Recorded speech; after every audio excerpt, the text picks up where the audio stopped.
Lucas, capítulo 12. Vamos continuar a exposição de ontem. E hoje nós vamos falar a respeito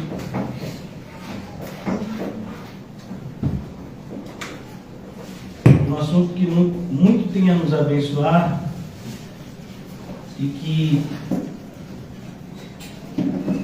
infelizmente, parece que a igreja, ela tem pervertido o significado dessa expressão, o temor do Senhor. E eu gostaria de convidar vocês antes da gente iniciar, hoje está alto, né? Eu já falo alto, se eu der um aleluia aqui, eu vou acertar o bairro. No final do livro de Eclesiastes, nós vamos ouvir da boca de um homem que experimentou de tudo que esse mundo pode oferecer,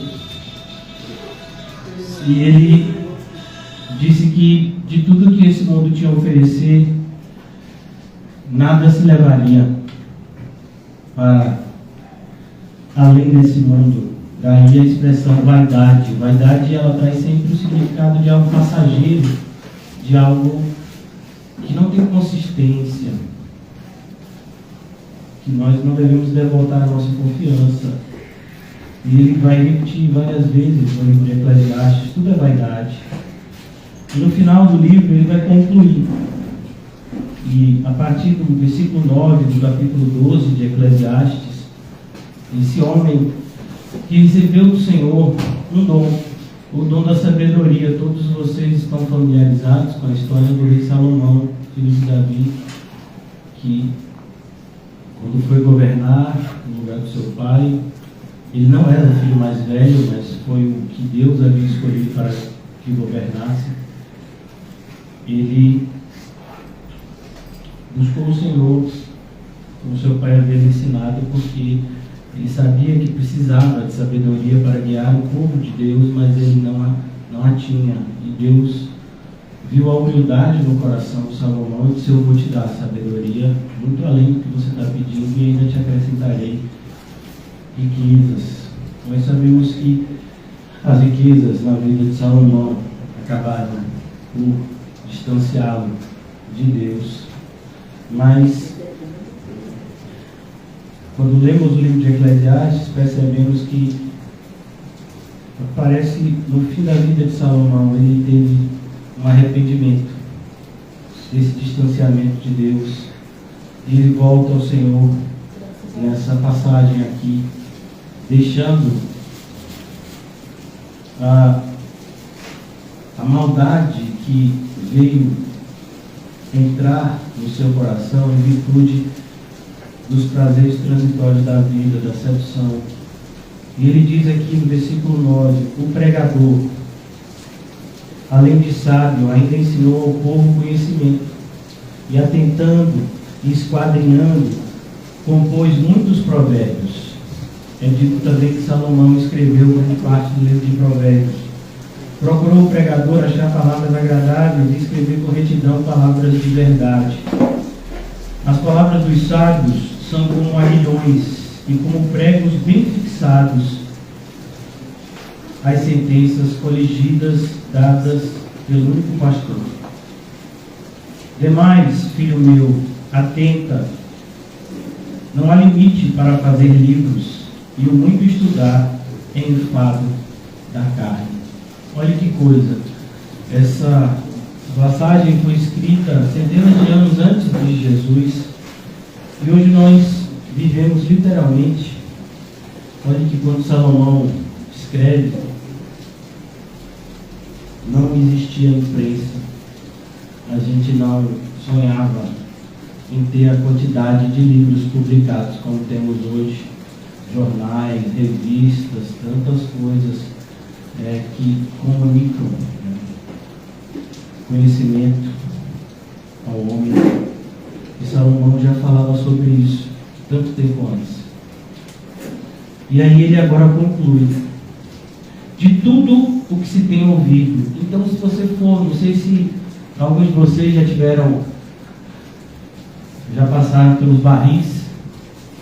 Eu me lembro da minha infância, lá tem uma biblioteca pública, não sei se ainda tem, era lá, né? E a biblioteca pública eu fui visitar quando eu era adolescente, como trabalho de escola, era enorme. Isso já deve ter uns 30 anos, deve estar muito maior. Né? E hoje a gente tem a questão do acervo digital, você poder digitalizar livros. E aí você vê, ele diz aqui de tudo mesmo, de tudo que você ouvir. Existem coisas que o homem, milhares de coisas que o homem descobriu depois dessa escrita de Salomão, mas já está incluso aqui. Que essas palavras não vieram simplesmente da mente de Salomão, mas elas foram inspiradas. Elas foram dadas por Deus a ele, para que ele nos transmitisse. De tudo que se tem ouvido, o resumo é, então se a gente pudesse resumir, o que a gente precisa saber para a gente ter uma vida feliz, próspera e que nos prepare para uma eternidade de delícias no céu. É isso aqui. Teme a Deus. E essa expressão teme a Deus, ela, como eu disse aos irmãos no início, ela tem sido pervertida, porque vivemos em uma sociedade altamente libertina, onde a expressão temor, ela é como que a expressão medo. E na Bíblia, temor não está relacionada com medo, principalmente quando se fala em relação ao Senhor. Temor está associado à reverência santa, a entender que estamos diante de alguém que merece toda honra. E temor está associado à reverência e honra. Então, quando fala teme ao Senhor, trata Ele com toda honra, dá a Ele toda a primazia. Ele tem que ter sempre o primeiro lugar na nossa vida. E o temor ao Senhor é justamente temer não dar esse lugar a Ele.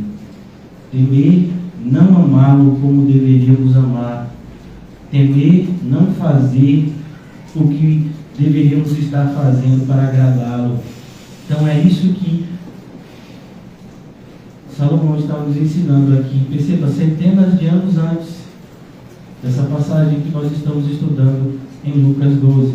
Já nos era dito isso. Teme a Deus. Mas o temor a Deus, irmãos, é algo que é interno. E o fruto do temor a Deus é o guardar os seus mandamentos. Então você pode encontrar pessoas, desde a época de Salomão, e mais ainda à medida que o reino se dividiu, o povo se afasta mais ainda de Deus, surgem os profetas chamando o povo ao arrependimento, e é sempre dito isso. É necessário que a nossa fé seja comprovada por uma vida condizente com o que professamos. Então, os profetas, desde Isaías, Jeremias e tantos outros, nos alertavam sobre o perigo de falarmos algo correto com os lábios e vivermos completamente diferente daquilo que os nossos lábios professaram. Na nossa realidade atual, isso tem se tornado muito comum. As pessoas buscam conhecimento desprovido de santidade. Teme a Deus e guarda os seus mandamentos. Guarda. A expressão guarda significa que você entende que os mandamentos do Senhor são preciosos e você os guarda em um lugar seguro. Essa é a ideia. É uma analogia para que você entenda de que os mandamentos do Senhor são importantes, devem ter um lugar de total importância na nossa vida, nas nossas escolhas. Se vamos fazer uma escolha, por isso que nós vemos o quanto determinadas pessoas que se professam cristãos não entendem o significado dessa palavra. Elas dizem: eu queria que Deus me mostrasse o que eu tenho que fazer, mas Ele já mostrou. O que são os mandamentos do Senhor, senão uma maneira que a gente tem que viver? Ele já disse. Claro, existem outras coisas? Existem, mas olha, irmãos, se você leu a Bíblia, você sabe que tudo que você precisa saber para fazer escolhas certas no seu dia a dia, Deus já escreveu. Como a gente vai aplicar isso na nossa vida, a gente vai orar, o Espírito Santo vai nos guiar, mas na maioria das vezes nós pecamos sabendo que estamos errados. Por isso que no capítulo 12 de Lucas, vamos lá para Lucas agora, no capítulo 12 de Lucas, no final do capítulo 12 é dito que aquele que fez, não precisa ir para o final, mas aquele que fez o que não sabia será punido com poucos açoites. Aquele que fez o que sabia que não deveria fazer será punido com muitos açoites, porque a quem mais é dado, mais se pedirão, mais será exigido. Então, nós sabemos o que o Senhor espera de nós, sabemos o que o Senhor quer que façamos. Temos sido ensinados sistematicamente, semana a semana, mês a mês, ano a ano, e temos aprendido pela graça de Deus a maneira como Cristo quer que vivamos. E muitas vezes fazemos escolhas que conscientemente sabemos que desagradam ao Senhor. E por que fazemos isso? Porque não tememos a Deus. Se estivéssemos temendo a Deus, não faríamos essa escolha. Eu vou mostrar para vocês um homem que temia o Senhor, José do Egito. Ele não tem essa expressão José do Egito, a gente que coloca, porque tem outros Josés na Bíblia, por assim dizer, mas o José, filho de Jacó, quando ele foi seduzido pela mulher de Potifar, ele fugiu dela. Por que você acha que ele fez isso? Enquanto que Sansão, não foi Dalila que seduziu Sansão, foi Sansão que foi atrás de Dalila. Por que ele foi? Porque ele não temeu o Senhor. Olha a diferença de comportamento.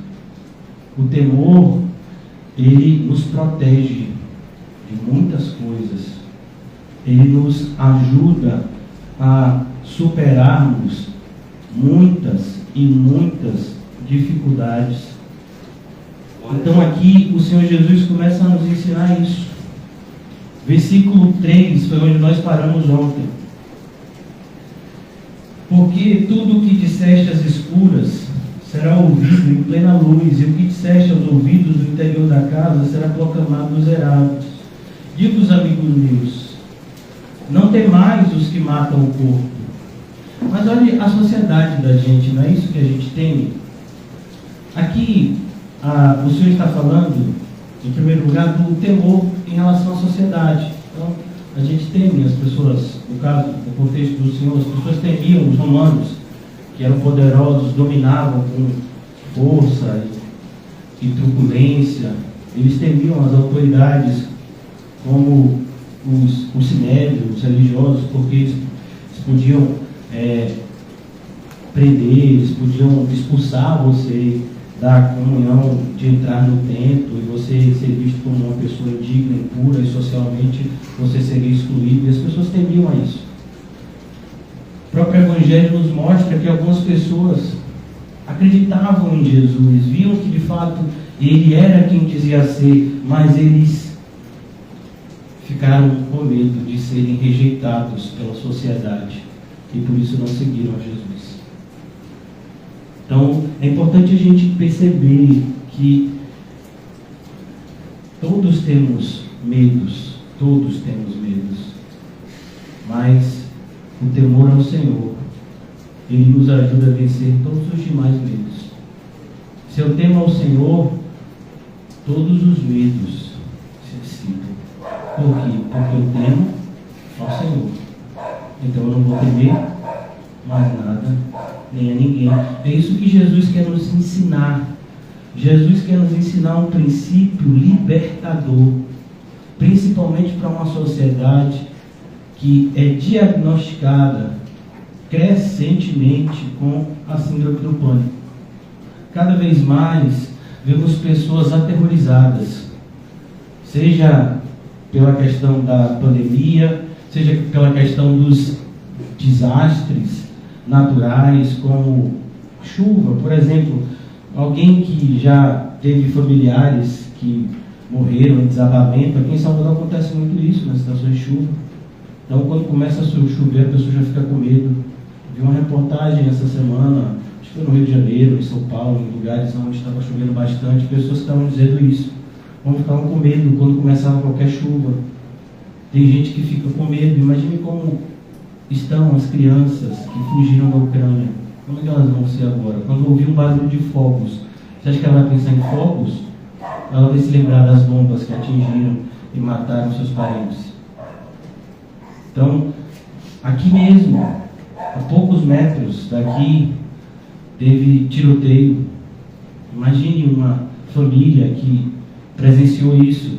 Como você acha que deve estar essa família? Então, as pessoas, elas sistematicamente, elas estão sendo colocadas em situações a aprisioná-las pelo medo, pelo desespero, pela dúvida. E a única proteção para nós é o temor ao Senhor. Mais uma vez, porque o temor ao Senhor nos liberta de todos os demais medos. E é isso que Jesus nos mostra aqui, lendo mais uma vez o texto. Digo-vos, versículo 4, pois, amigos meus, olha que coisa interessante. Ele está falando para amigos. Muitos aqui não consideravam Jesus como amigo. Ouviam como um pária, como alguém que era um falso mestre. Já haviam dito que ele estava fazendo as curas pelo principal dos demônios. Seus próprios familiares disseram que ele estava fora de si, mas ele tratava as pessoas como amigos. Amigos, eu tenho algo a ensinar a vocês. Não temais os que matam o corpo. Isso não está falando, mais uma vez, somente de homens poderosos, violentos, que tendem a afrontar as demais pessoas com a violência, impondo medo, mas fala de qualquer coisa, como por exemplo essa pandemia. O que o vírus do Covid-19, o que esse vírus faz com a gente? O que o máximo que ele pode fazer? Matar. Mas se você morrer com Cristo, você vai para onde? Para o céu. Então, é isso que Jesus está dizendo. Não tema aquele que só pode matar o corpo. Pode ter certeza, irmãos, que essa passagem, ela preparou o coração de muitos irmãos nossos do passado que foram martirizados. Num desses momentos de martírio, onde os cristãos eram queimados vivos, eles se estimulavam da seguinte forma: nós vamos sofrer apenas por um pouco de tempo, enquanto a nossa carne estiver sendo queimada, mas logo, em poucos minutos, instantes, estaremos em paz com o Senhor. É isso daqui que eles estavam lembrando. Jesus havia dito para eles: não temam quando ameaçarem matar vocês. Um pastor, diante de um governante ímpio que o ameaçou de morte, disse: você não pode me matar. Você pode apenas, isso aqui que ele disse, você pode fazer mal apenas ao meu corpo, porque a minha alma já recebeu em Cristo a vida eterna. Então essa é uma promessa que o cristão tem. Vamos abrir rapidamente no Evangelho de João. Evangelho de João, capítulo 3. O versículo mais famoso da Bíblia, você já sabe qual é. Versículo 16, do capítulo 3 de João. Porque Deus amou o mundo de tal maneira, e é maravilhoso, quando você estuda essa expressão, de tal maneira, é porque Não existe palavra, e olha que a gente tem no mundo milhares de idiomas e dialetos diferentes.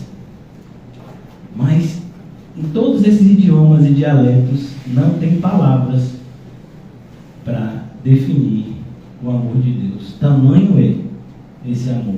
Então, a única forma de João comunicar isso é de tal maneira, de uma maneira que a gente não compreende. Essa expressão também pode ser aplicada como de outro planeta.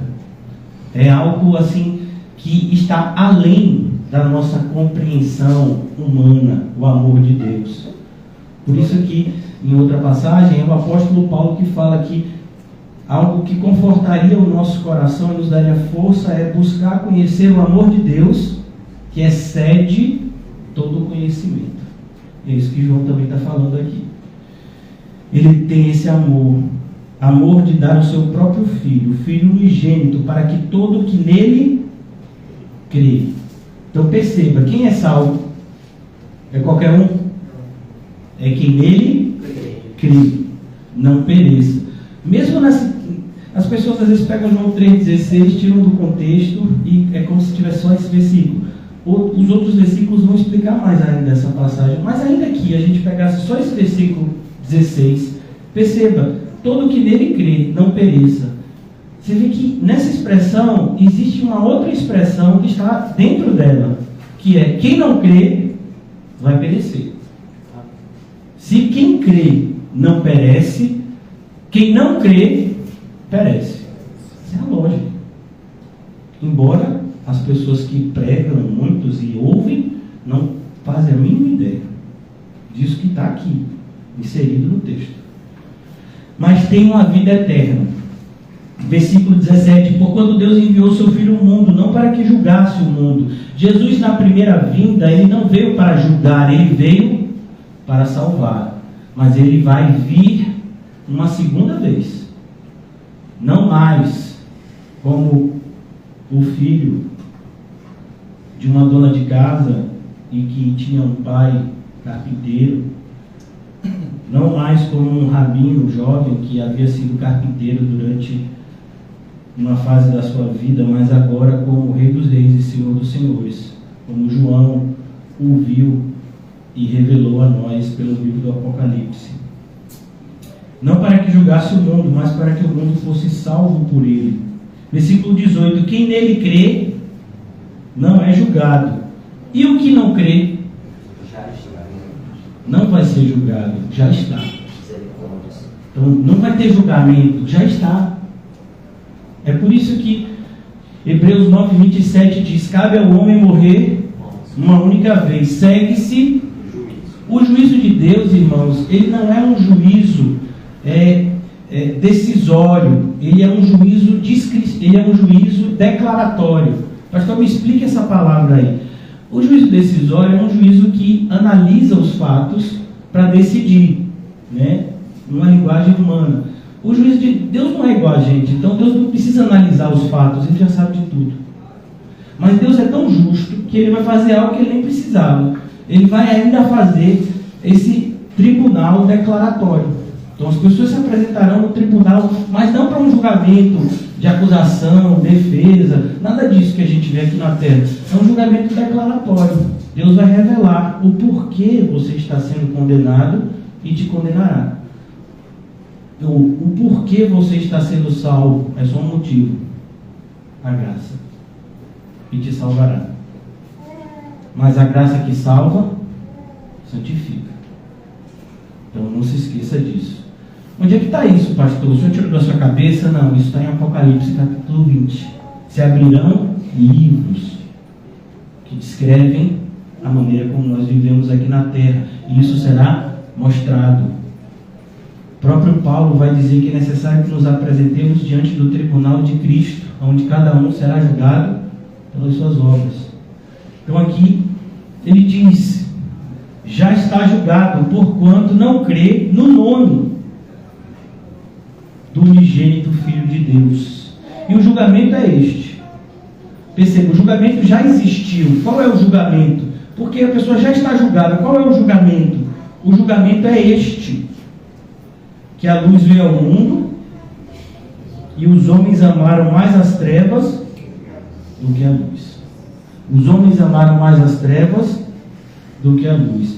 Por que a gente fala que não tem temor a Deus? É isso aqui. Os homens amam mais as trevas do que a luz. Por quê? Porque as suas obras são más. Então, por que os homens não querem luz? Porque a luz revela as más obras.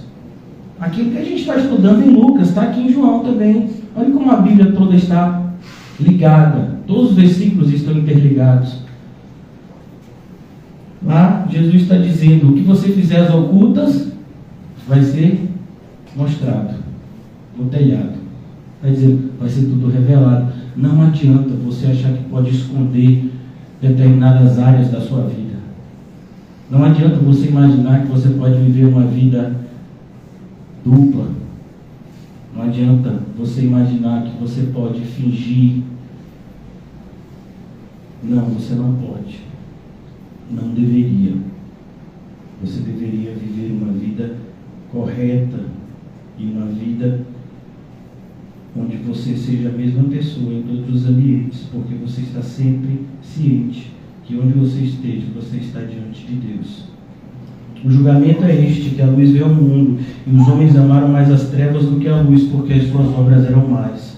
Pois todo aquele que pratica o mal aborrece a luz. Se a gente praticou o mal hoje, o que foi que a gente fez? Te aborreceu a luz.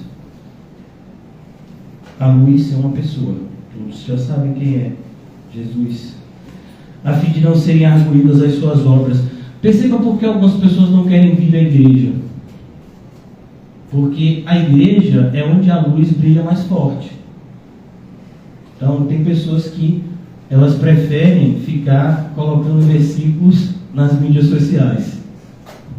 Porque ninguém está vendo. Só está vendo o versículo que ela bota. Mas como essa pessoa que bota versículo e não frequenta a igreja está vivendo?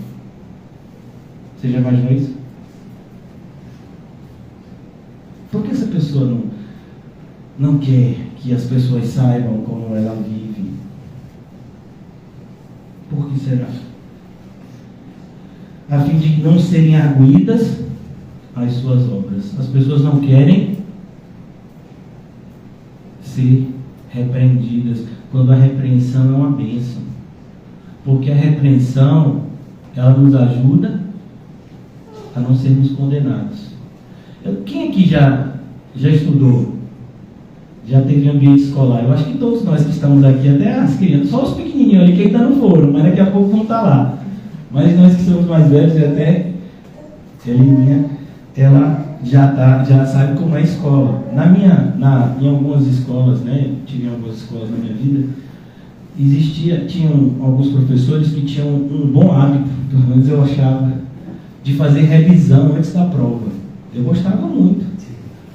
Então, quando, às vezes na última aula, antes da prova, o professor fazia uma revisão. E ele dizia, e alguns professores diziam, olha, não deixe faltar, porque às vezes você não pegou bem algum assunto, eu vou aqui. E era muito, muito bom, porque aquilo que a gente estudava na revisão, normalmente era o que caía na prova.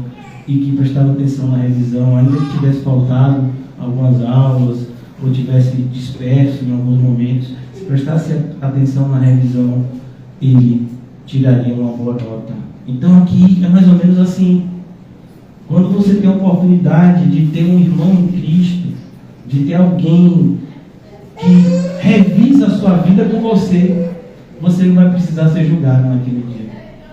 Porque você se arrepende aqui. E todo aquele que confessa e deixa, alcança a misericórdia. Mas se você não se arrepender aqui, você não vai se arrepender lá. Porque lá já não vale mais. A porta foi fechada. Jesus ensinou isso na parábola das 10 virgens. A porta foi fechada. Elas eram virgens. Elas estavam esperando o noivo. Elas estavam junto com as outras que entraram. Mas por que elas não entraram? Porque elas não estavam vivendo da forma devida. Elas bateram na porta. Olha, nós estamos aqui. O noivo disse, eu não conheço vocês. Por que vocês só vieram agora? E não deixou elas entrarem. Perceba que Jesus conta isso para mostrar o quanto nós devemos levar a sério os seus alertas. Nesse capítulo 12 de Lucas, voltando agora para Lucas, nós vamos ver uma sucessão de alertas que Jesus nos dá, para que venhamos a viver uma vida onde estejamos sempre preparados para a nossa partida ou para aquilo que vier a acontecer com a gente aqui. Nada nos pegará desprevenidos, uma vez que estamos no Senhor, que é a nossa força. Versículo 4, mais uma vez: digo-vos, pois, amigos meus, não temais os que matam o corpo, e depois disso nada mais podem fazer. Jesus está querendo nos mostrar que o nosso corpo não é tudo o que temos. Nosso corpo é apenas um invólucro temporário da nossa alma. Quando nós estivermos no céu, nós vamos receber um novo corpo. Olha que coisa interessante, irmãos. Eu já falei sobre isso, mas é sempre bom frisar, porque essas passagens, elas têm que estar bem alicerçadas no coração do cristão, porque quase que todo dia a gente vai precisar beber delas. Abre em 1 Coríntios 5, rapidamente.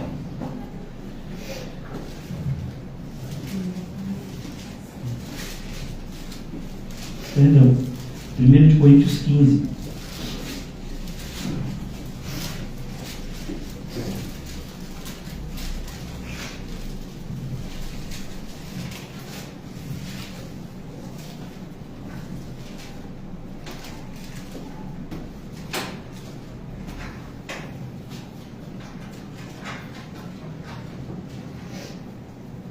Coríntios, capítulo 15, versículo 20. Mas, de fato, Cristo ressuscitou dentre os mortos, sendo Ele as primícias dos que dormem. Visto que a morte veio por um homem também, por um homem veio a ressurreição dos mortos. Que homem foi esse que veio à morte? Adão. Adão, não coma do fruto, você vai morrer. Ele comeu e morreu. Viveu mais de 900 anos e morreu, como Deus havia dito que ele morreria. Versículo 22: porque assim como em Adão todos morrem, assim também todos serão vivificados em Cristo. Perceba, todos os que estão em Cristo. Cada um, porém, com sua própria ordem. Cristo as primícias, depois os que são de Cristo, na sua vinda. E então virá o fim, quando Ele entregar o reino ao Deus e Pai, quando houver destruído todo o principado, bem como toda a potestade e poder, porque convém que Ele reine até que haja posto todos os inimigos debaixo dos pés. O último inimigo a ser destruído é a morte, porque todas as coisas sujeitou debaixo dos pés. E quando diz que todas as coisas lhe estão sujeitas, certamente exclui aquele que tudo lhe subordinou. Quem é? O Pai. Quando, porém, todas as coisas lhe estiverem sujeitas, então o próprio Filho também se sujeitará àquele que todas as coisas lhe sujeitou, para que Deus seja tudo em todos. Agora, nesse mesmo capítulo 15, versículo 50, isto afirma, irmãos, que a carne e o sangue não podem herdar o reino de Deus. A carne e o sangue é uma referência ao nosso corpo. Se a gente cortar o nosso corpo, o que tem? Carne e sangue. Então, hoje, né, pelo avanço da medicina, a gente tem essa questão de dividir, né? Tem músculos, tem, né, a maioria não tem gordura, tem pele, tem veia, né? Então a gente tem órgão, mas a ideia é carne e sangue. O corpo é carne e sangue. A ideia geral é essa. Ainda que você possa dividir, né, determinadas áreas, mas a ideia é carne e sangue. Não podem herdar o reino de Deus. Com esse corpo que a gente tem, a gente não entra no céu. Irmãos, com esse corpo que a gente tem, a gente não consegue ficar numa altura muito elevada. Então, se a gente não precisa nem sair da terra. Se a gente tiver uma altura de não sei quantos mil metros de altura, a gente não consegue respirar. Nosso corpo é muito limitado. A mesma coisa se a gente mergulhar em algo muito profundo, explode. A gente não aguenta a pressão de algo muito profundo, porque o nosso corpo é o quê? Frágil. Se a gente tomar uma queda, o que acontece com os nossos ossos? Se quebram. Esse corpo é fraco demais. Deus não nos fez assim. Isso tudo é em virtude do pecado. O pecado que trouxe isso para a gente. Essa fragilidade mortal. Essa fragilidade que nos fez seres corruptos. A ideia de corrupção é aquilo que se degenera. Por isso a gente vai receber um novo corpo. Aqui ele diz, a corrupção não pode herdar a incorrupção. Eis que vos digo um mistério. Nem todos dormiremos. Dormir aqui é uma analogia de morrer, viu? Para que você entenda. Se usava muito essa analogia no Antigo Testamento, porque quando você vai no velório, você vê uma pessoa lá deitada, você tem a impressão às vezes que ela está dormindo, mas ela não está, ela morreu. Dormiremos, mas transformados seremos todos. Todos seremos transformados.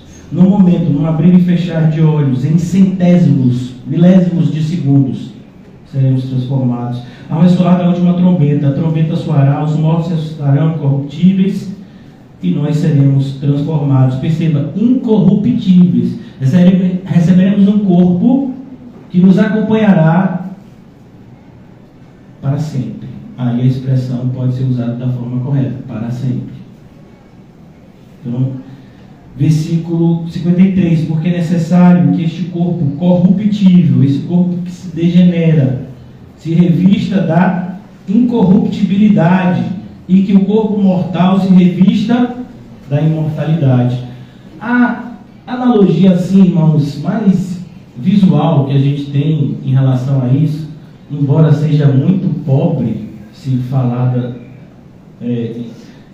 no contexto aqui, o que o Senhor nos apresenta, a sua palavra é muito mais rico e precioso, mas é algo que a gente pode ver desde criança. Quando a gente foi para a escola, eu não sei qual é a série, mas a gente aprende o significado da palavra metamorfose, a transformação da borboleta. A borboleta era o que? Uma lagarta. Depois você pensa que ela morreu, ela fica dura, fica tipo num casulo durinho. Você pensa que ela morreu, porque fica tudo duro. E aí de repente aquele casulo começa a quebrar, e aí você vai sair a lagarta. Não, agora não tem mais lagarta. Agora aquele ser que rastejava vai voar.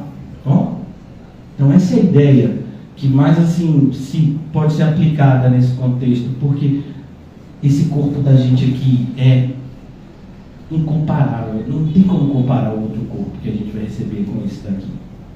É muito frágil. A gente passa alguns anos aqui, de repente o corpo já começa a falhar. Às vezes a gente já nasce com algumas enfermidades. Então é muito frágil esse nosso corpo. E ele diz, é necessário que a gente receba esse corpo incorruptível.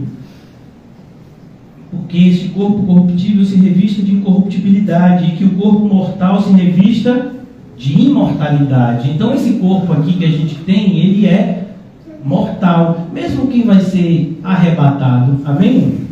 Quem acredita que vai ser arrebatado. Mas a experiência de um arrebatamento é a experiência de uma morte. Você vai sair desse corpo e você vai receber um outro corpo.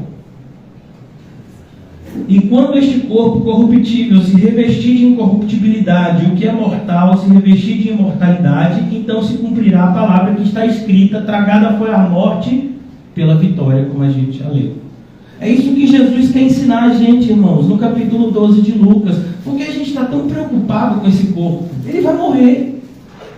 Eu já falei para vocês a respeito de um missionário que fez missões alguns séculos atrás e queria pregar para índios que tinham uma fama de serem canibais. E ele disse para o pastor que estava desencorajando ele a ir pregar lá: olha, para mim não tem diferença se eu vou ser comido pelos índios ou por vermes, meu corpo vai morrer. O importante é estar fazendo a vontade de Deus. Então, não tem essa preocupação com o corpo. A nossa amada irmã Rosana, que está no Senhor agora, o corpo dela já é incorruptível. Mas enquanto ela estava aqui, ela estava sofrendo. Ela sofreu por anos com uma enfermidade chamada câncer. O próprio tratamento dessa enfermidade é extremamente doloroso. E o seu marido achou por bem que ela fosse cremada. E, pastor, mas ela foi cremada. E qual é a diferença de uma pessoa que foi cremada para enterrada? O corpo não aproveita para nada, irmãos. A gente aqui tem essa, né? Porque na nossa sociedade, pelo menos aqui, né? A gente está acostumado a enterrar. Aí cremar, a gente está muito acostumado. Não, foi queimado, mas e se essa pessoa de repente quisesse voltar à vida? Ninguém aqui nunca viu o Vale do Osso Seco, não, de Ezequiel? Se Deus quiser pegar uma pessoa que foi cremada e refazer de novo, ele não pode, não? Como foi que ele fez Adão? Alguém sabe dizer? Ele pegou o barro, fez assim, Adão, pronto. Então, se pegar um pote de uma pessoa que foi cremada, né? E ele quiser que a pessoa ressurja, a gente que tem esse pensamento, não, mas precisa, pelo menos o corpo está ali, né? Dá uma ajudinha a Deus, dá uma ajudinha a Deus. A gente não precisa de ajuda a Deus, Deus faz as coisas por nada. A gente sempre tiver um pozinho, aí mais fácil ainda. Mas a gente que tem essas limitações, né? Às vezes a gente pensa assim, já era tão difícil determinada pessoa se converter, agora que aconteceu isso aqui não vale. Meu filho, você pensa que agora que não vai, é que vai. Aleluia. Porque o poder de Deus, o poder não está nas circunstâncias, o poder está naquele que está acima das circunstâncias. Então, nós precisamos, irmãos, entender isso, que o Deus que cremos e professamos, Ele é todo poderoso, Ele é todo poderoso, Ele é onipotente. Por isso não devemos temer aquele que mata o corpo. Jesus diz, olha, o poder do homem é tão limitado, até os próprios demônios. Eles têm poder, mas o seu poder é limitado no tempo e na força. A gente vê isso no caso de Jó. A gente vê isso em Apocalipse. Vocês serão colocados em prisão, vocês vão sofrer por 10 dias, a igreja de Esmirna. Isso não significava que era 10 dias exatamente, ele está dizendo, é um tempo. Como a expressão em Apocalipse, 3 anos e meio. Não está dizendo que é 3 anos e meio literal, mas está dizendo é um tempo. Em outra passagem, um tempo, 2 tempos e metade de um tempo. A ideia ali é dizer 3 anos e meio. Então, aqui as coisas elas são contadas assim, no tempo.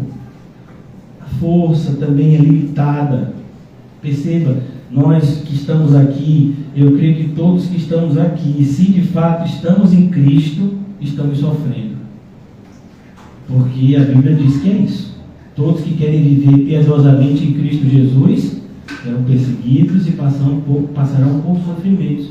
Pois a graça que nos faz crer também nos faz padecer por amor ao nosso Senhor. E muitas vezes esses sofrimentos, quem traz esse sofrimento somos nós mesmos. Que trazemos esse sofrimento em virtude da luta contra o pecado. Versículo 5, já concluindo. Eu, porém, vos mostrarei a quem deveis temer. Olha, irmãos, eu vou dar um conselho a você. Se você quiser grifar isso na sua Bíblia, seria muito importante, porque Jesus está dizendo, eu mostrarei a quem vocês devem temer. Você está entendendo o que ele está dizendo? Eu vou mostrar uma coisa para vocês. A ideia aqui é, você talvez nunca tenha visto isso antes. Talvez você nunca tenha pensado nisso antes. Porque mesmo a gente que se diz cristão, e principalmente a gente que se diz cristão, a gente tem uma forte tendência a temer mais o diabo do que a Deus. Você vê isso? Alguma pessoa tem medo de assistir um filme cristão? Mas tem gente que tem medo de assistir filme de terror, né? Não, mas muito grande. Não é que morto-vivo. Eu tinha medo quando eu não era cristão. Depois que eu me tornei cristão, eu me pego de medo, meu filho. É de ler a Bíblia. Olha, um dos filmes que eu tenho mais medo, Apocalipse. Eu vejo. Estou com medo. Um filme que eu morro de medo de assistir, Paixão de Cristo. E olha que eu já assisti mais de 300 vezes. Com esses filmes de terror, dá risada. Porque a gente sabe. Primeiro que é mentira, a maioria deles. E ainda que alguns sejam verdade. Só pode matar o quê? O corpo. Filme de terror que fala de fantasma. O fantasma não existe. Então o que é aquilo ali, pastor? No máximo é um demônio. E o que você faz com o demônio? Corre? Não, meu filho. Você se sujeita a Deus, o demônio que vai correr. Olha os crentes que vergonha. Não, pastor, você vê um demônio, você corre. Quem fica é outro. Não, irmão. Sujeite-se a Deus. Resista ao diabo e ele fugirá de vós. Cadê os crentes, irmão? Corajoso. Covarde entra no céu? Covarde entra no céu? Não entra não. Então se você tinha medo do demônio, meu filho, pare com isso. Você tem que temer a Deus. Já disse, está voando copo em minha casa. Os talheres estão voando, flutuando. Fique tranquilo.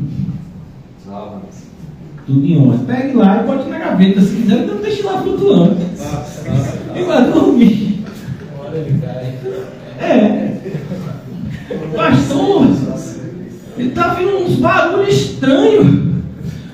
Ô meu filho, está lhe pegando? Não está lhe pegando. Então pronto, vai dormir. Prenda com quinho. Aí tem dó. Pega esse quinho, ver algum barulho estranho. Nenhum, meu filho. E se tiver algum barulho estranho, acorda ele. Ah, meu filho. É confiança no Senhor. Então aqui ele está dizendo: eu vou dizer agora a vocês, eu vou mostrar a vocês a quem vocês devem temer. E aqui, irmãos, mais uma vez, tem gente que passa por essa passagem e pensa que o cristianismo é apresentar um Deus terrível, um Deus que quer que as pessoas o obedeçam por medo, quando na verdade é o contrário. Nós temos um Deus amoroso, um Deus protetor, um Deus que nos dá o privilégio de sermos filhos e de chamá-lo de pai. Você não vai ver nenhum outro Deus comparado a esse. Nenhuma outra religião do mundo. Mas o Deus verdadeiro é assim. Os outros são falsos deuses. E aqui a gente percebe, mas mesmo o Deus que é pai, o Deus que é amor, ele exige respeito. Porque uma relação de amor é uma relação de respeito. É uma relação, como eu falei no começo, de reverência, de honra, de tratamento diferenciado. Por quê? Porque aquele é o meu ser amado. Muitas pessoas leem um livro e tem outras que têm até medo de ler esse livro na Bíblia. Não é Apocalipse não, é Cantares de Salomão. Não compreendem, ele tem uma linguagem realmente um pouco diferenciada dos demais livros, mas ali mostra a intimidade do noivo e da noiva. E o noivo ali não é carnal não, é Cristo e a sua igreja. O amor que a noiva tem pelo noivo e que o noivo tem pela sua noiva. O noivo está tirando um soninho, a noiva diz: não vou acordar. Oh, Senhor Jesus. É um amor que tem os dois, né? Tão bonito. Então aqui ele diz: olhe, vocês têm que temer aquele que depois de matar. Tem gente que diz: o meu Deus não mata, então você é um idólatra, porque o Deus da Bíblia mata. Ele matou o mundo inteiro no dilúvio. Quem foi que enviou o dilúvio? Foi o diabo? Quem foi que enviou o dilúvio? Deus. Deus fala com Noé e diz: Noé, vou destruir, vou matar todo mundo. E quando ele disse vou matar todo mundo, era todo mundo mesmo. Ali ele não era uma hipérbole não. Tem algumas passagens que há uma hipérbole, né? Ou seja, você dá uma ideia um pouco exagerada para chamar a atenção. Mas Deus matou todo mundo mesmo. Só salvou Noé, sua esposa, seus 3 filhos e as suas respectivas esposas. 8 pessoas que entraram na arca. E Deus fechou a porta pelo lado de fora toda a raça humana pereceu. Aí Deus não mata. E vem cá, quem foi que matou os habitantes de Sodoma e Gomorra? Não perdão, Abraão, não estou aguentando mais o que o pessoal de Sodoma e Gomorra está fazendo, vou destruir aquela cidade. A gente já sabe como Abraão intercede por conta de Ló. E se tiver 50?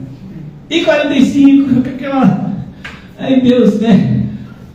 Com misericórdia de Abraão. Então, Abraão, se tiver, acho que 5, né? Ainda que tenha 5 justos, não tinha um, meu filho. E aí, Deus, por misericórdia, envia 2 anjos para salvar Ló e sua família, mas ainda assim a esposa de Ló morre. Quem matou? Foi o diabo? Não, foi Deus. Então, não brinque com Deus, irmãos. Olha, você já imaginou um ser que os demônios temem e tremem? Imagine, você já teve essa compreensão, você já fez essa imagem na sua mente de um demônio se tremendo de medo? Pois é, você vê como é Deus. O ser de Deus, ele é um ser tão poderoso, tão glorioso, que os demônios estremecem. Quando Cristo esteve diante daqueles demônios que possuíam o gadareno, eles ficaram aterrorizados.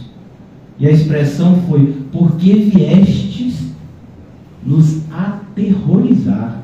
Oh, Jesus? Sabe, Jesus, uma pessoa tranquila, franzina. E os demônios que estavam possuindo o gadareno estavam o quê? Aterrorizados com a chegada de Jesus. Agora, a gente teme a Jesus? Não. A gente tem reverência por Jesus? Muitas vezes não. Mas se tiver uma manifestação demoníaca, fica todo mundo com medo.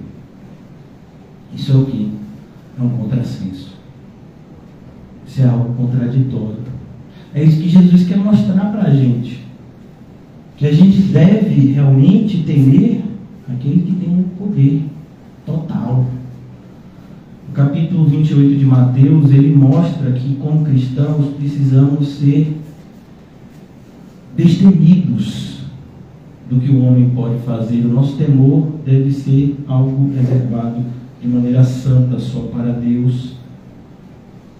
Então aqui ele diz: tema aquele que depois, perceba, depois de matar, tem poder para lançar no inferno.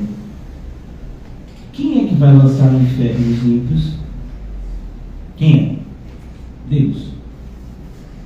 Mais especificamente, Cristo. Pois o Pai entregou tudo nas mãos do Filho, próprio julgamento. Por isso que a Bíblia diz é o tribunal de Cristo. E as pessoas reverenciam a um Cristo tão fraco.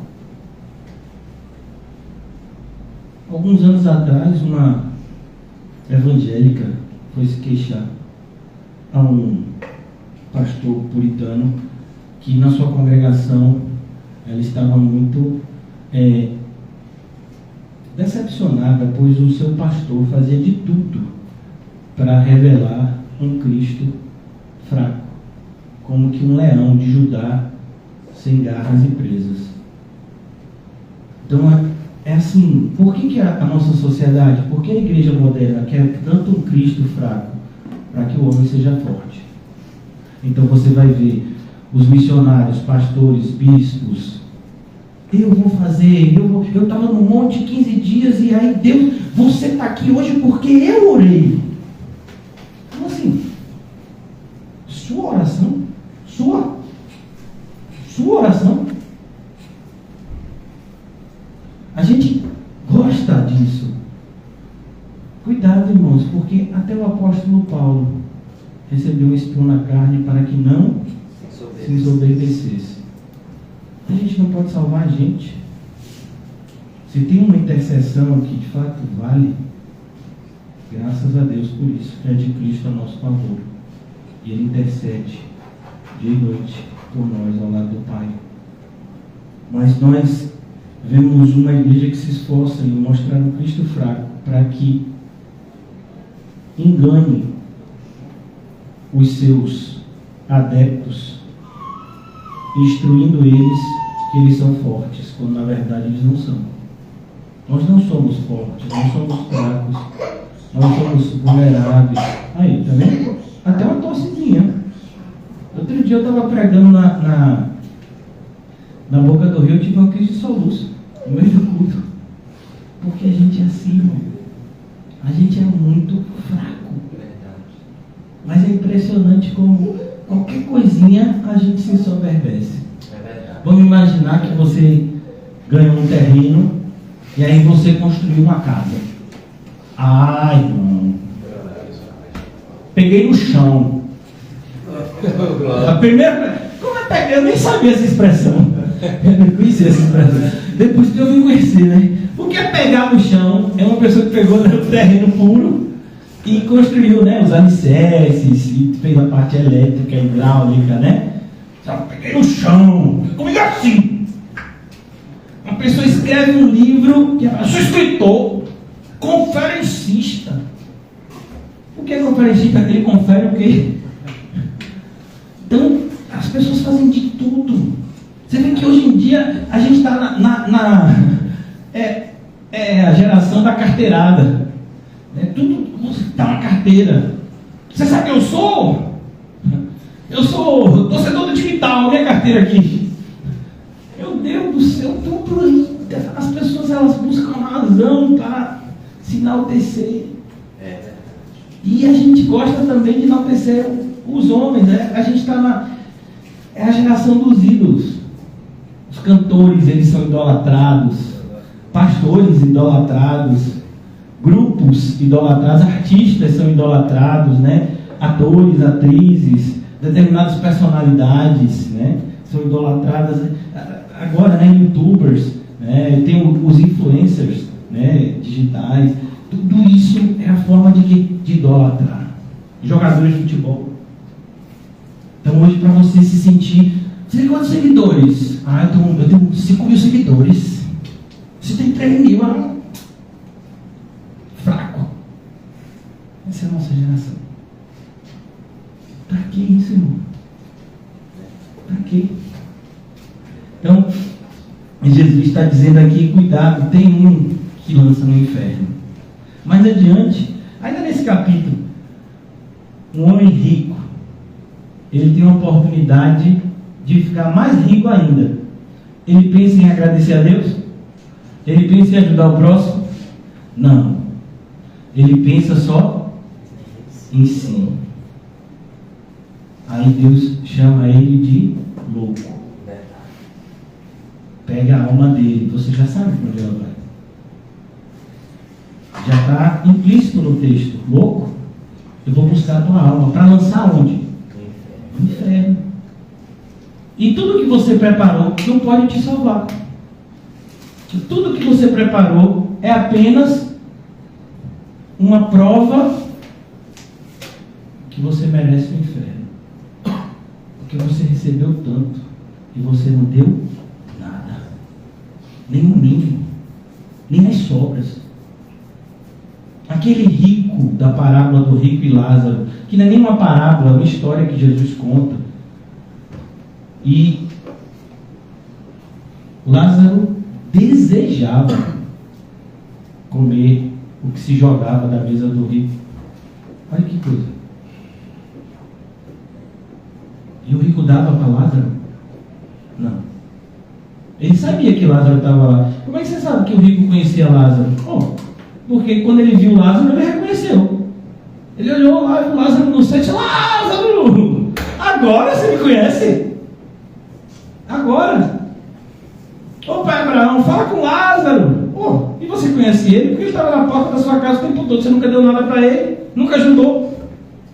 Agora você quer que ele vá lá falar para os seus familiares, para que eles não venham parar no mesmo lugar que você, que é o inferno? Agora, Lázaro, agora você conhece ele? Porque ele estava na sua porta, você nunca ajudou ele. Então a gente percebe como é a maldade do ser humano. Muitas vezes nos enganamos ou ouvimos pessoas enganadas e tentando enganar a outros, dizendo: quando eu tiver em determinada situação, quando em determinado momento, aí eu vou ajudar, eu não vai. A maior oferta que a Bíblia relata está no Evangelho de Lucas, você sabia disso? É a maior oferta. Não foram milhares de denários, não. Foram 2 moedinhas. A maior oferta. Uma viuvinha pobre. Jesus precisava falar sobre isso? Precisava. Para mostrar justamente que quem não é fiel no pouco, não vai ser fiel no muito. A gente que se engana, né? A gente que diz: não, quando eu me aposentar, vou me dedicar mais à obra de Deus. Não vai. Olha, quando meus filhos estiverem maior, eu me dedico mais. Não, aí é que não se dedica mesmo. Quando minha saúde melhorar, meu filho, se você não é fiel no pouco, pare de dar desculpa, se arrependa. Por isso que as pessoas, elas buscam falsos mestres, porque elas resistem à verdade. Pessoas de dura cerviz resistem à verdade. Esse foi o sermão de Estevão. Vocês estão resistindo à verdade. Não tema quem mata o corpo. Por que você acha que quando... Eu creio que foi José que pregou na última terça-feira. Vamos lá rapidamente o texto que José pregou. Eu já vou concluir para a gente orar. Atos. Não, pastor, José pregou no Sermão do Monte, eu sei, mas ele leu o capítulo Atos, que estava lá, o capítulo 5 de Atos, que estava lá, ouviu. Eu acho que foi a conclusão, não foi, Bíblia? Capítulo 5 de Atos. Por que os apóstolos tiveram essa coragem, essa reação, depois de tomarem o quê? Uma surra. Se você tomasse uma surra, qual seria a sua reação? Até se a gente fosse criança, quando a gente tomou uma surra do pai, que alguém lembra da surra que tomou do pai? Oxe. Teve alguma surra que você tomou do seu pai que você saiu dizendo: obrigado pai, muito obrigado, eu te amo pai, porque você me bateu, porque você me ama, porque você me quer meu bem. Nem me chama mais difícil. Né? A gente faz assim. Quando o papai botou você de castigo, que dizem: vai ficar o fim de semana sem celular. O pior pai do mundo. Você não é meu pai, você não me ama. Não vou viver sem celular. Imagine, a geração de hoje é assim, né? A geração de hoje às vezes prefere tomar 10 chineladas com o celular na mão do que ficar 10 minutos sem ele. Então aqui no capítulo 5, versículo 40, o José falou com a gente na terça-feira passada. Chamando os apóstolos, açoitaram-nos. Você já imaginou? Não foi papai não, porque papai quando bate, ainda bate com dor. Papai e mamãe, quem é pai, quem é mãe sabe como dói na gente, mais do que no filho, quando a gente tem que disciplinar. Mas aqui quem bateu foi quem estava com raiva mesmo dos apóstolos. Uma batida aqui foi sem amor, né? Foi a vera. Açoitaram-nos e ordenando-lhes que não falassem em nome de Jesus, os soltaram. E eles, se retirando do sinédrio, foram tratar as feridas. Você acha que uma pessoa toma açoite e não fica machucado? Mas eles não querem tratar machucado, não. Agora é comemorar. Comemorar o quê, rapaz? Regozijando-se por terem sido considerados dignos de sofrer afrontas por esse nome maiúsculo. Que nome é esse? Jesus. E todos os dias no templo, de casa em casa, não cessavam de ensinar e pregar o Cristo. Olha que coisa linda, irmãos.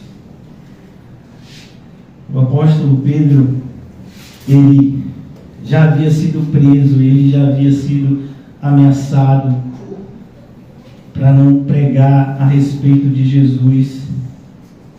E ele diz versículo 19 do capítulo 4. Capítulo 4 de Atos, versículo 19. Voltando só um capítulo. Mas Pedro e João responderam: julgai se é justo diante de Deus ouvir-vos antes a vós outros do que a Deus, pois nós não podemos deixar de falar as coisas que vimos e ouvimos. Depois, ameaçando-os mais ainda, os soltaram. Ou seja, irmãos, se você não temer a Deus em primeiro lugar, mais cedo ou mais tarde, você vai retroceder, porque você vai temer a ameaça dos homens, porque eles vão te ameaçar. Eles vão te ameaçar primeiro do ponto de vista psicológico e depois do ponto de vista físico, se for necessário, se for a vontade de Deus. Mas a primeira ameaça a gente já tem, né? Como no Egito.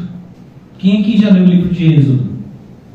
Quando Moisés chega no Egito, primeira vez que Moisés, logo no primeiro momento que Moisés chega, ele vai até o faraó e ele diz: olha, deixa o povo ir cultuar a Deus. O faraó faz uma chacota lá, dizendo que Deus é, porque o Egito tinha vários deuses, e desrespeitando o Senhor. E faraó fica tão indignado com a postura de Moisés, e ele diz: olha, esse povo está dizendo que quer cultuar a Deus é porque eles estão com tempo de sobra.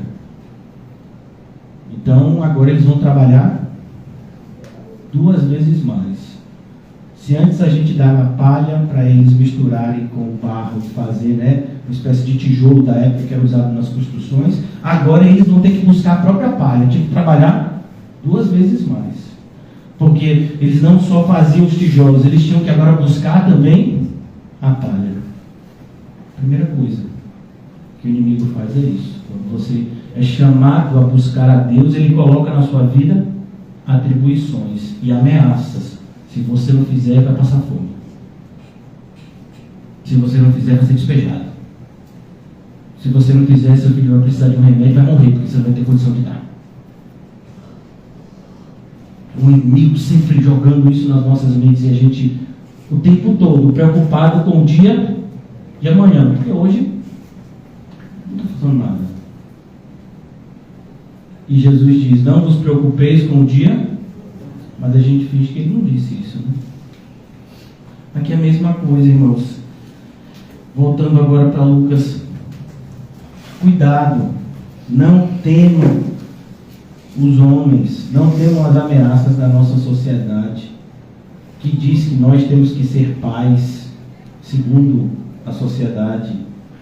Nós temos que ser mães, segundo a sociedade. Não, os nossos valores são outros. Os nossos referenciais são outros. Então a gente tem que tomar muito cuidado, porque nós vivemos em uma sociedade que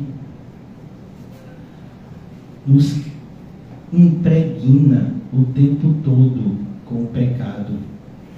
Onde está escrito isso? Em muitas passagens, mais especificamente no capítulo 12 de Hebreus, quando a nossa vida cristã é comparada a uma corrida, ele diz: olha, devemos correr com perseverança e devemos nos desvencilhar de todo peso e pecado que nos assedia. O pecado está o tempo todo te assediando, sabe? É como você, eu não sei se você já foi em algum ponto turístico. Não sei como é que está isso agora na pandemia, mas antigamente, quando você ia num ponto turístico, ficava um monte de gente querendo te vender bugiganga. Não é assim? Tem tudo todo assim, ainda mais se você souber que você tem cartão de crédito. Misericórdia. Então fica o tempo todo te assediando. O pecado é assim. No filme O Peregrino, Giamania colocou isso numa figura da Feira das Vaidades. Quando eles chegam nessa cidade, né, tem uma feira onde eles estão vendendo tudo, menos a verdade, a santidade. Não. Mas todo tipo de luxúria e pecado eles têm à disposição. A nossa sociedade é assim. Orgulho, vaidade, soberba, avareza, tudo está disponível, né? Basta você ligar a televisão, basta você atender um telefonema, ler uma mensagem de alguma pessoa que você conhece e que não conhece a Cristo, e você vai receber todo tipo de influência maligna tentando te afastar dos caminhos do Senhor. E às vezes você nem percebe. Aquilo entra de forma imperceptível. É como quem já pegou aqui algum tipo de virose. A virose não é algo que veio só com o Covid. O Covid é um vírus, mas sempre existiram vírus, como o vírus da gripe. Você não vê no momento que você pegou aquele vírus. Ele entra. Você está respirando, ele entra. Você tocou em algum lugar, coçou o olho, entrou. Você não sabe, você não percebe. Porque o vírus é muito pequeno, imperceptível ao olho nu. Assim é o pecado. O tempo todo tentando nos assediar. E se a gente não estiver vigiando e orando, a gente vai fraquejar. Quando a gente perceber, a gente já está doente. Verdade. Qual é a doença que o pecado traz? Fraqueza espiritual. Verdade. Frieza espiritual. Mornidão. Dúvida. Tristeza com as coisas de Deus. Preocupação com as coisas do mundo. Mais uma vez, o remédio para isso, o temor a Deus. Tema a Deus, irmãos. Coloque a sua confiança no Senhor com o temor santo. E eu vou mostrar o que o temor santo faz e a gente vai concluir aqui mesmo no versículo 5. Mas eu quero ler com vocês o Salmo de número 37. Glória a Deus. E vai ser a nossa conclusão de hoje. Se Deus permitir, vamos continuar a partir do versículo 6 na sexta-feira, se Deus permitir. Salmo 37, eu tenho certeza que muitos aqui conhecem. Salmo de Davi. Pense numa pessoa que conhecia Deus de pertinho. Davi, um homem segundo o coração de Deus. Bonito. Eu vou ler só os primeiros versículos do Salmo. Vocês deixam? Amém. Não te indignes por causa dos malfeitores. Quem aqui não fica triste muitas vezes com a prosperidade do ímpio? Você olha assim, você chega, vai fazer a comida em casa, aí você está fazendo o seu feijão. O seu feijão tem 50 gramas de tocinho, 50 gramas de que mais, Paulinho? De carne, calabresa, pode mais do que? Tudo 50 gramas. Aí você vai na janela mesmo, você vê o fogão do vizinho. A sua panela é aquela panela de pequenininha, a panela do vizinho é desse tamanho. E ele está lá, botando. Que pode, rapaz? Trabalha mais que ele. Aí a esposa do vizinho, ela faz aquela mesa bonita. Meu amor, vem assim, vem comer. E a esposa do cristão? Bora! Vai comer não? Oh, Senhor. Se não comer, eu dou pra rua. Aí você fica assim, eu sou crente, estou passando por isso. Eu sou crente, estou passando por isso. Você acha isso justo? E você fica indignado com o quê? Por causa dos malfeitores. Porque eles estão se dando bem. Mas eles estão se dando bem porque eles já se deram mal. É verdade, Senhor. Deus só corrige quem ama. Quem ele não está corrigindo, quem ele está deixando viver delícias aqui na terra, é porque é só aqui na terra. Teve um puritano do passado que disse: não te indignes pela maldade do ímpio, pois a terra é todo o paraíso que eles irão usufruir. Depois daqui o ímpio vai para onde? Para o inferno. Então é o que eles têm para usufruir, é aqui mesmo. Mas a gente não. A gente tem muita coisa para usufruir no céu. Então não te indignes por causa dos malfeitores, não tenha inveja dos que praticam a iniquidade. Sabe aquele seu colega que faz um monte de falcatrua para receber dinheiro?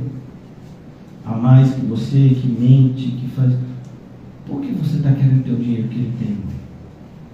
Deixa ele. Deus tem te dado o suficiente. Está faltando alguma coisa? Peça a Deus. E se for importante, Deus vai te providenciar, isso eu garanto. Amém, Jesus. Porque o Senhor é o nosso pastor. E Ele não nos deixa faltar o que é necessário. Mas não meça a sua vida pela do ímpio, porque não tem sentido isso. Vocês estão andando em direções opostas. Versículo 2: pois eles dentro em breve, olha o destino do ímpio, definharão como a relva. Você já viu uma relva quando tem um sol um pouco mais quente? Ela queima completamente. E murcharão como a erva verde. Confia no Senhor e faze o bem. Quem confia no Senhor demonstra isso fazendo o bem. Não é só dizer, eu confio no Senhor, Deus está no controle, aleluia. Mas no seu interior ele é espírita. Qual é uma doutrina espírita que muitos cristãos praticam? Faça por ti que de te ajudarei. Está vendo? Eles sabem. Então, a gente vamos confiar no Senhor, mas aqui dentro é fazer por ti que de lá te ajudarei. Ele não é o caso dele, mas é o caso de muitos cristãos. Essa doutrina não é cristã não, ela é espírita. Quando você ouvir assim, está na Bíblia, faça por ti que de lá eu te ajudarei. Não está não. Está na Bíblia não. Pelo menos não na Bíblia da gente. Pode estar na Bíblia do campo. Da gente não está não. Confia no Senhor e faz o bem. Habita na terra e alimenta-te de feijão, arroz, macarrão, carne, soja. Da verdade. Olha o alimento da gente. E a verdade é uma pessoa. Por que você acha que Jesus disse uma frase que escandalizou os seus próprios discípulos? Quem não comer da minha carne e não beber do meu sangue não tem parte comigo. As pessoas se escandalizaram com aquilo. Porque ele é a verdade. Então você tem que se alimentar dele, da verdade. E a ideia de se alimentar, irmãos, é muito simples. Quando você come algo, aquele alimento que você comeu agora está dentro de você. E é um com você. A partir do momento que aquele alimento entra, que ele desce para o seu estômago, agora ele vai começar a fazer parte do seu corpo e ele vai ser usado como instrumento para te dar força. Deus nos preparou, Deus fez o nosso organismo de um jeito que nós precisamos de alimento. Vocês já viram isso na escola, né? Como os alimentos são processados, eles vão dando força, os nutrientes vão dando força, para que o organismo continue ativo. Então ele diz aqui, versículo 5, versículo 4, agrada-te do Senhor e Ele satisfará os desejos ímpios do teu coração, é isso? Não, é o desejo de um coração que foi santificado. Pelo quê? Por aquilo que ele comeu, a palavra. O coração dele está cheio da verdade. E Deus se satisfaz em satisfazer aquele que deseja a verdade. Bem-aventurados são aqueles que anseiam por justiça, porque eles serão o quê? Fartos. O irmão José já nos ensinou. E eu vou concluir aqui no versículo 5. Entrega o teu caminho ao Senhor. Entrega! Oh, glória! Entrega a Ele. Meu filho, você já percebeu que você não consegue controlar a sua vida? Você não consegue controlar a chuva. Verdade, Senhor. A gente está conversando isso antes do culto. Que o tempo aqui em Salvador está bem estranho, né? Inconstante. Então às vezes você sai, vai ser um sol hoje, daqui a pouco a chuva lhe pega no caminho. E se você sair na chuva, você bota um casaco, daqui a pouco é aquele sol. Rapaz, a gente não consegue controlar isso. A gente não consegue controlar a queda de cabelo. O cabelo não consegue controlar. A gente não consegue controlar os dentes, eles caem. Não consegue controlar as mínimas coisas. Quem que consegue controlar o sono? A gente não consegue. Tem irmão que dorme demais e tem gente que dorme de menos. É difícil você ver uma pessoa, rapaz, fulano dorme no tempo ideal. Você já viu alguém assim? Não, fulano dorme e acorda na hora certa. Você já viu? A maioria da gente tem dificuldade para dormir. Já tem gente às vezes que não tem dificuldade para dormir, tem dificuldade para acordar. para se manter acordado. Em alguns momentos é assim, né?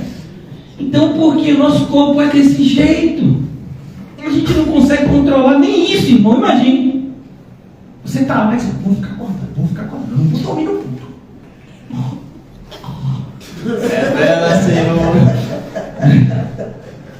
Ou então a gente está assim, não, hoje eu vou dormir 10 horas da manhã, 10 horas da noite, porque amanhã, 5 da manhã, eu tenho que acordar, que eu tenho que ir para a fila do INSS, sei lá que fila aí que você vai pegar. Você tem que acordar amanhã, 5, 4 e meia da manhã, 10 horas você vai dormir, aí você deita 9 e meia, vai para a cama, 10 horas você deitou, teto, 11, meia-noite. Meia-noite e meia, e o olho, nada de dormir, você já foi para um lado, você já foi para o outro, você já contou 5 milhões de carneirinho. A gente não manda nisso. Você já tomou chá de bolo, cidreiro, você já não aguenta mais, a barriga já tomou tanto chá que você já fez xixi, já voltou um chá de novo. Porque é assim, irmão. A gente não consegue controlar. Você consegue controlar as batidas do seu coração? Não consegue. Sabe, a gente não consegue controlar as mínimas coisas. Olha que, como é que o homem se ensoberdece? Só que não consegue controlar isso. As mínimas coisas a gente não consegue. Quem consegue? Deus. Ele sabe. Ele sabe conduzir a nossa vida muito melhor do que a gente. É maravilhoso isso. E Ele está sempre disposto a nos ajudar. No livro de Tiago diz, pode me buscar, você precisa de sabedoria, eu sei que você precisa, você não tem a sabedoria para enfrentar as adversidades do seu dia a dia, você tem que me buscar, então me busque, eu te dou a sabedoria, eu não faço questão, pode me buscar 1000 vezes, 2000 vezes, eu me agrado em te ajudar. Deus é assim. Deus não é como o homem que fica contando, mas já não tem 100 vezes, você está vindo agora para a 100ª, como Pedro. Senhor, eu perdoarei até 7 vezes. Pedro já estava ali. Tem gente que já tem 6. Na 7ª, na 8ª, já sabe. A orelha decepada. Não, meu filho. Pedro, até 70 vezes 7. Pedro começou, pegou a agendinha e começou a riscar. Aí, rapaz, não vou poder mais cortar a orelha do povo. Aumenta a minha fé. Entrega o teu caminho ao Senhor. E aí você faz o quê? Confia. Porque o que vai acontecer? Olha que coisa interessante, de maneira prática. O apóstolo Paulo estava num navio que ia levar ele para Roma. Não era um navio de turismo, nem missionário. Apesar de Paulo estar fazendo missão, mesmo quando estava preso. Paulo estava preso e ele estava indo para Roma, ser julgado em Roma, porque ele era cidadão romano. E o navio que estava conduzindo a ele estava numa grande tempestade. E Paulo orou, o Senhor mostrou a Paulo que, por amor a Paulo, por um propósito que ele tinha na vida de Paulo, ele não salvaria apenas Paulo, mas salvaria toda a vida daqueles que estavam dentro do navio, mas eles não podiam sair do navio. Imagine. E eles não viam, irmãos. A Bíblia vai dizer que eles ficaram dias e dias numa tempestade, que eles não viam o sol, a lua, eles não viam nada, só tempestade no meio do mar. Então a pessoa já quer se jogar. Fica tranquilo. Ó. Ninguém vai morrer. Ninguém vai morrer o quê, rapaz? Você é doido? Todo mundo vai morrer. Morre. Ó. Ninguém vai morrer. Eles chegaram numa ilha. Aí os soldados, com medo dos prisioneiros, porque não era só Paulo que estava lá sendo conduzido para ser julgado, tinha outros prisioneiros. E se os prisioneiros fugissem, os soldados iam ter que dar conta dos prisioneiros. Eles ficaram com receio. Os prisioneiros fugissem, vão matar eles. Aí Paulo diz, ó, o Senhor disse que não vai matar ninguém. Aí o chefe, o capitão diz, não mata ninguém, diz para eles se jogarem, cada um se pegar um pedaço de madeira, quem não sabe nadar, e vamos ficar todo mundo aí. Ele falou que não vai morrer ninguém. Não morreu ninguém. Mas eles estavam com frio, é inverno. Inverno europeu, irmãos, é frio, não é inverno aqui do trópico, não. É frio. Imagine você estar de noite, no frio e molhado. É hipotermia. Ninguém morreu. Aí foram fazer uma fogueira. O que aconteceu? Na cobra mordeu o pau. Rapaz, esse camarada é ruim, viu? Ô bicho, o camarada é preso numa tempestade, naufragou o navio, E ainda aqui Deus não deixa ele ficar vivo, botou uma cobra para matar esse miserável. Mas a cobra mordeu ele, tchau, jogou a corda assim, continuou fazendo as coisas, não teve nada. Confia no Senhor. Se a cobra lhe picar, confia no Senhor. Se vier uma tempestade, confia no Senhor. Se disserem que vão te matar, confia no Senhor. Você vai morrer na hora certa. Confia no Senhor. Porque às vezes a gente pensa que confiar no Senhor é assim, confiar no Senhor porque o Senhor não vai deixar nenhuma situação difícil acontecer na sua vida. Meu filho, é o contrário. Você confia no Senhor, vai ter muita situação difícil para a sua confiança ser o quê? Demonstrada. Porque eu e você somos uma vitrine de Deus. É assim que Deus faz com os seus filhos, com os seus servos. Viste o meu servo Jó, diabo? Você viu ali? Diabo. Jó é meu servo. Viste o meu servo José? Você viu que ele passou o dia hoje crente? Orando. Senhor Jesus. Jejuando. Botando os parafusos tudo no lugar para ficar firme. Viste? Mateus está ali. Pastor, não pode ir não. Viste, pastor Mateus? Vai Miguel, Daria. E vai ter vários outros profetas. Veja assim. Não viste? Era assim. Então assim, sua vida tem que ser luz, irmão. E a luz tem que ser o quê? Demonstrada, ela tem que resplandecer. Jesus não acende uma luz e esconde ela. A gente não já leu isso? Ele coloca onde? No velador para iluminar. Você não é a luz que tem que iluminar. Mas isso tem que ser. O que vai iluminar? A confiança no Senhor. Quando as pessoas verem que tudo que o mundo se desespera, você não se desespera. Por quê? Porque você tem um Deus que o mundo não conhece, mas que Ele te conheceu, e por isso você o conhece. E finalmente Ele disse: e tudo o mais Ele fará. Como é que você não ama um Deus assim, irmão? Como é que você não quer ser crente? Me diga aí. Você confia em mim, confie. Fique firme. E eu vou fazer. Moisés, o que você está me gritando, Moisés? Não, você está gritando, não, pastorizando. Mas Moisés gritou também. Quando foi? Moisés gritou um monte de vezes. Mas teve uma vez que Moisés estava, o exército de Faraó atrás, o mar vermelho na frente, o povo na cabeça de Moisés: tira a gente daqui para morrer aqui, agora, assim.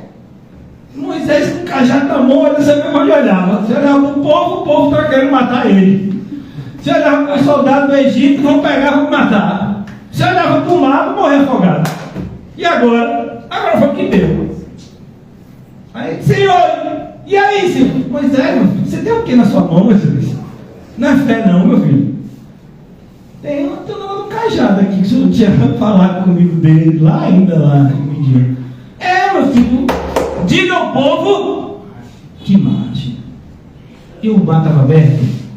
Não. O mar não se abriu de cá para lá. O mar se abriu de lá para cá. Deus já está fazendo coisas na sua vida e na minha que a gente nem sabe. O que você e eu vamos precisar mais tarde, amanhã, se houver uma manhã para a gente, Deus já providenciou. Porque Ele já sabe o que vai acontecer com a gente. Não precisa você se desesperar. Glória a Deus. Deus está no controle. Glória a Deus. O que você precisa é confiar. Eu confiarei no Senhor. Podem 10.000 cair do meu lado. Do outro lado, 1.000 caem. Eu não serei atingido, porque o Senhor está comigo. Se eu passar por um vale de sombra e de morte, eu não temerei mal nenhum. Por quê? Porque o Senhor está comigo.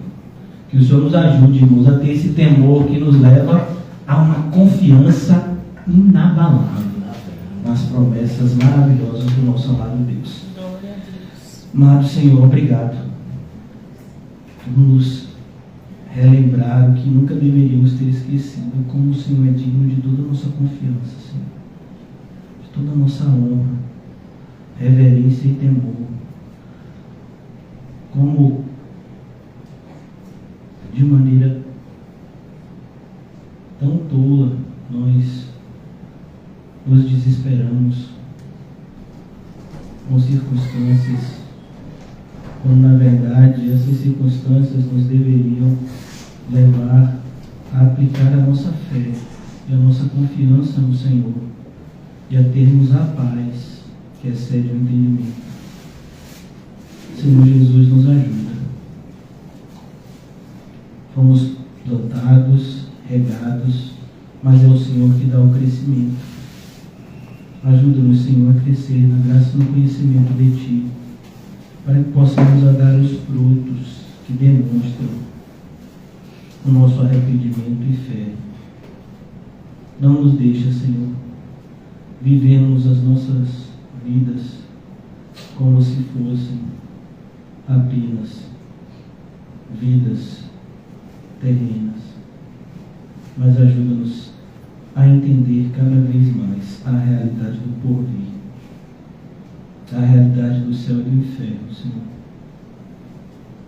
Ajuda-nos a fazer as nossas escolhas com um olhar para a eternidade, entendendo que as aflições do tempo presente não podem se comparar com a glória que nos está reservada em Cristo. Assim também que possamos estar preparados para dizer não aos manjares que o diabo e que o mundo tentam nos oferecer para nos apartar do Senhor. Pois o que é, senão um prato de lentilhas para nos tirar o direito maravilhoso da primogenitura? Não nos deixa, Senhor, fazer essas escolhas nécias e tolas, mas nos dá da Tua sabedoria para que possamos enfrentar e combater o bom combate da fé, triunfando sempre com a confiança inabalável em Cristo Jesus, nosso Senhor. Abençoa-nos no dia de hoje, como o irmão José falou no começo, Senhor.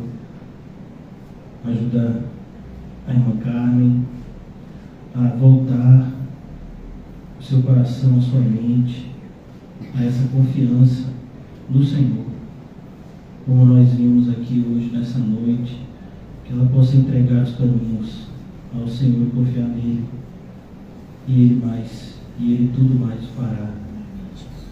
Que o esposo dela, Senhor, que está com a sua saúde também sendo debilitada, que o Senhor possa trazer um arrependimento salvífico na vida dele, Senhor, juntamente com a saúde, para que haja glória para o Teu nome, Senhor, na salvação desse casal.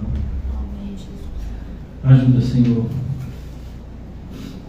os meus irmãos e irmãs que moram aqui em Cosmo de Farias. Ajuda eles a serem luz, Senhor, e sal nessa localidade, Senhor. Apresentamos mais uma vez, Senhor, essa comunidade local. Que vidas sejam salvas, Senhor. Que o Teu nome seja glorificado neste lugar. Que o Senhor nos conceda graça para que possamos exercer o nosso ministério de maneira a glorificar o Teu nome, Senhor, nas nossas ações e nas nossas reações, nas nossas palavras, Senhor, e até no nosso silêncio. Que tudo seja para a Tua glória, Senhor, para o Teu louvor. Dai-nos dessa paz, Senhor. Vivemos um momento onde todo mundo se encontra com medo, seja pela pandemia, pelos rumores de guerra, mas nós devemos apresentar como cristãos a palavra que lança fora todo medo, que é o Evangelho de Cristo Jesus, nosso Salvador. Dá-nos essa coragem, Senhor, de com ousadia pregar e viver o teu evangelho como missionários nessa terra que somos, até o momento que o Senhor há de nos recolher, segundo a tua vontade, para a tua glória, Senhor. Em nome de Jesus. Amém? E graças a Deus. Amém, irmãos? Saúdem-se. E não se esqueça de dizer a você mesmo: confie no Senhor. Aleluia!